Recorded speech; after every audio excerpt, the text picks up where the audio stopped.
क्या कर्नाटका की सियासत में एक और बड़ा पॉलिटिकल स्टॉर्म आने वाला है? क्या आईएमए स्कैम का चैप्टर अभी खत्म नहीं हुआ? और क्या कांग्रेस के सीनियर लीडर और एक्स हाउसिंग मिनिस्टर बीजेड जमीर अहमद खान की मुश्किलें और बढ़ने वाली हैं?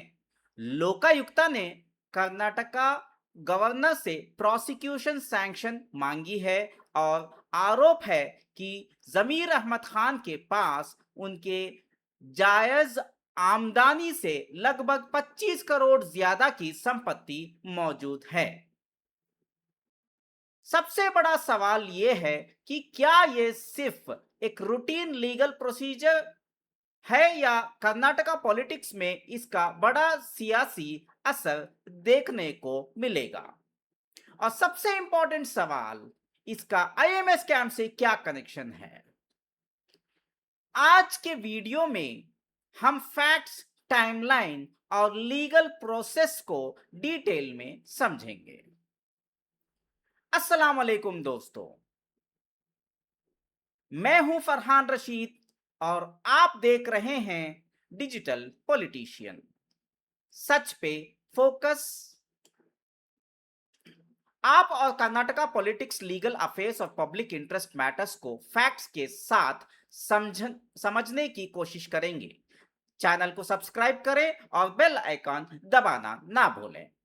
चलिए शुरू करते हैं। बीजेड जमीर अहमद खान कर्नाटका के एक सीनियर कांग्रेस लीडर हैं। वो बैंगलोर के चामराजपेट कॉन्स्टिट्यूएंसी के एमएलए रह चुके हैं और कर्नाटका सरकार में मिनिस्टर भी रह चुके हैं।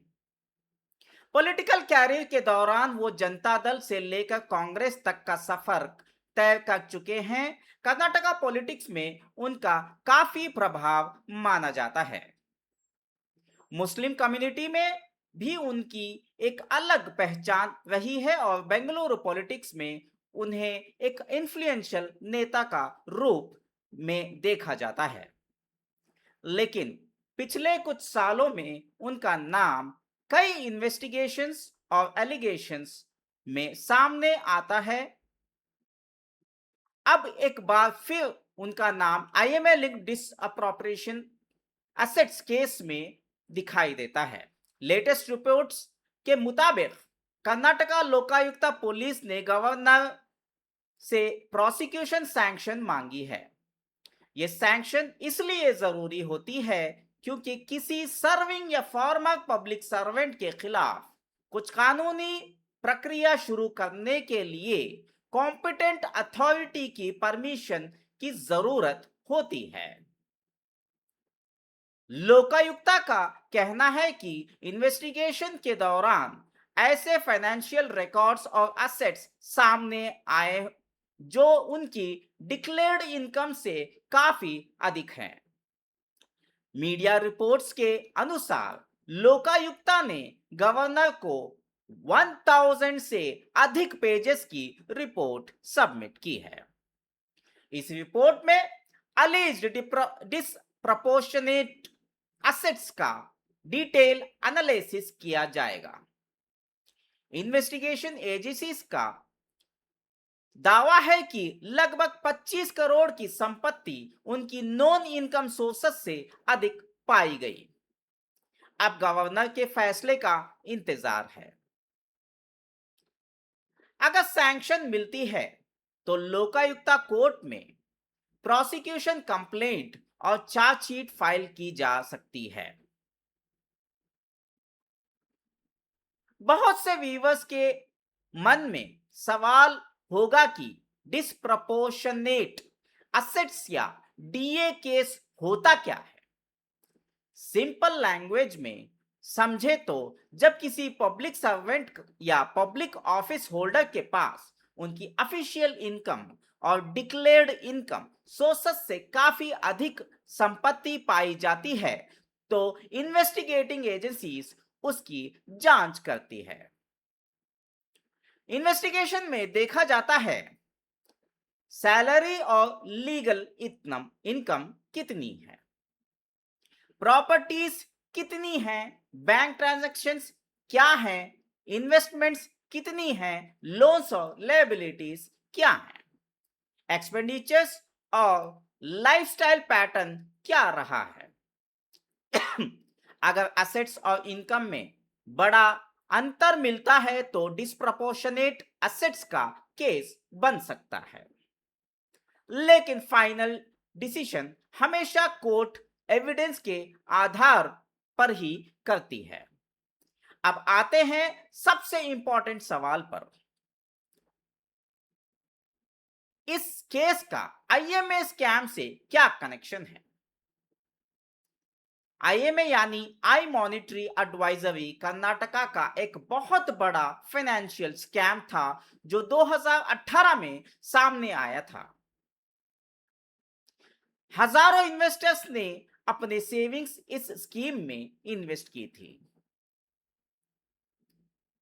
जब स्कैम सामने आया तो ईडी, एसआईटी और कई एजेंसीज ने इन्वेस्टिगेशन शुरू की। इसी इन्वेस्टिगेशन के दौरान कुछ फाइनेंशियल ट्रांजैक्शंस और डॉक्यूमेंट्स एजेंसीज के रैडर पर आए।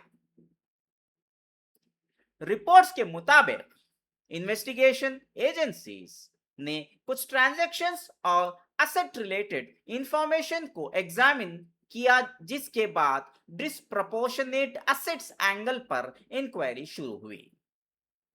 शुरुआत में एंटी करप्शन ब्यूरो यानी एसीबी ने मैटर देखा।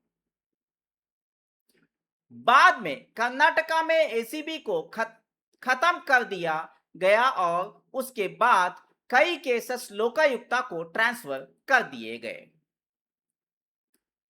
इसी ट्रांसफर के बाद लोकायुक्ता ने इन्वेस्टिगेशन को आगे बढ़ाया। अब उसी इन्वेस्टिगेशन का नया फेज सामने आया है। मीडिया रिपोर्ट्स के अनुसार इन्वेस्टिगेशन में कई लोन्स और फाइनेंशियल ट्रांजैक्शंस की भी जांच की गई। रिपोर्ट्स में कहा गया है कि कई इंडिविजुअल से लिए गए लोन्स को वेरीफाई किया गया। कुछ रिपोर्ट्स में बिजनेसमैन केजीएफ बाबू का नाम सामने आया है। इसी तरह एक्ट्रेस और प्रोड्यूसर राधिका कुमारस्वामी का नाम भी रिपोर्ट्स में मेंशन हुआ। यूनियन मिनिस्टर एचडी कुमारस्वामी और एमएलए एन चेलुवा रायस्वामी के नाम भी कुछ फाइनेंशियल ट्रांजैक्शंस के कॉन्टेक्स्ट में समझ में आया। इन्वेस्टिगेटिंग एजेंसीज का कहना है कि कुछ ट्रांजैक्शंस के रीपेमेंट रिकॉर्ड्स अवेलेबल नहीं मिले। यहां एक बात सामने समझना बहुत जरूरी है। किसी व्यक्ति का नाम इन्वेस्टिगेशन डॉक्यूमेंट्स में आना किसी भी तरह से उनके खिलाफ रॉन्ग डूइंग का प्रूफ नहीं होता। इन्वेस्टिगेशन का काम फैक्ट्स और कलेक्ट करना और कोर्ट के सामने रखना होता है। फाइनल कंक्लूजन कोर्ट ही निकालती है। अब बात करते हैं पॉलिटिकल इंप्लीकेशंस की। कर्नाटका में कांग्रेस की सरकार है और जमीर अहमद खान उस सरकार के एक प्रोमिनेंट फेस हैं। अपोजिशन पार्टीज इस इशू को पॉलिटिकल मुद्दा बना सकते हैं। अपने आने वाले महीनों में कर्नाटका पॉलिटिक्स में इस मुद्दे पर काफी डिबेट देखने को मिल सकती है। कांग्रेस का स्टैंड क्या होगा? अपोजिशन का अगला कदम क्या होगा? और गवर्नर का फैसला क्या होगा? ये सब आने वाले दिनों में क्लियर होगा। हाउसिंग मिनिस्टर प्रियंक खरगे ने भी कहा है कि कानून को अपना काम करने दिया जाना चाहिए और कोई भी कानून से ऊपर नहीं है। अब नेक्स्ट स्टेप्स क्या होंगे? गवर्नर प्रोसिक्यूशन सैंक्शन देते हैं। इस सिचुएशन में लोकायुक्ता प्रोसिक्यूशन कंप्लेंट फाइल करेगी और मैटर कोर्ट में आगे बढ़ेगा। गवर्नर सैंक्शन नहीं देते, फर्ज करो, इस केस में एजेंसीज अन्य लीगल ऑप्शंस पर विचार कर सकती है। अब पूरी कर्नाटका पॉलिटिक्स की नजर गवर्नर के डिसीजन पर है। बहुत इंपॉर्टेंट लीगल डिस्क्लेमर, इन्वेस्टिगेशन चलना, एलिगेशंस लगना या प्रोसिक्यूशन सैंक्शन मांगा जाना किसी व्यक्ति को दोषी साबित नहीं करता। बीजेड जमीर अहमद खान को अपना पक्ष रखने और एलिगेशंस का जवाब देने का पूरा कानूनी अधिकार है। अंतिम फैसला सिर्फ और सिर्फ कॉम्पिटेंट कोर्ट ही करेगी। तो दोस्तों, आपका क्या मानना है? क्या ये एक रूटीन लीगल प्रोसीजर है या कर्नाटका पॉलिटिक्स में इसका बड़ा पॉलिटिकल इंपैक्ट देखने को मिल सकता है? कमेंट्स में जरूर बताएं। अपने राय कमेंट्स में जरूर लिखिए। वीडियो पसंद आया तो लाइक, शेयर और सब्सक्राइब करना मत भूलिए। मैं हूं फरहान रशीद। मिलते हैं अगले वीडियो में। आपका शुक्रिया। अल्लाह हाफिज।